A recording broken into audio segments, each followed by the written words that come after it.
Hi, it's me again with Corel Draw Tips and Tricks.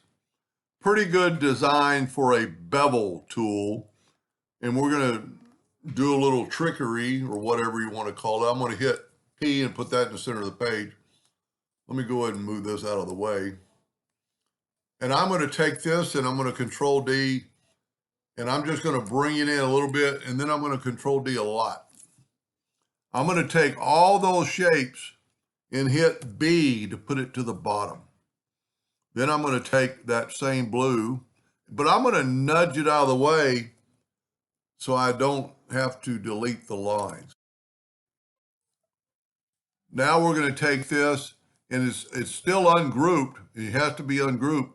We're going to go to Effects and Bevel. We got to do one up. See, if you select them all, it won't work. So select one at a time. I picked a lighter color. I've got some direction and intensity, and it worked out pretty good. So I'm doing I nudged it, each one of them individually.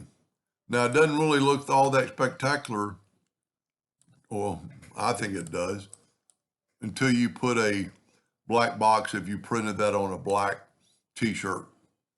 And you could play around with the distance and well, let's just do that. Let's back up here and let's go 1 inch and hit apply. Look what it did.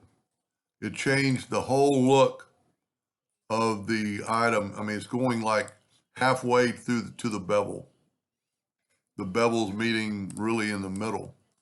I guess you could go too far. I mean, we're not quite, this is thicker up here, so it didn't quite get all the way, but that's still a cool effect.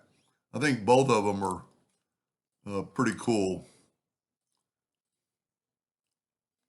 If you look at them side by side, exactly the same. Well, this one's different because I drew more lines, but this one just has a little bit of a bevel and this one has a larger bevel.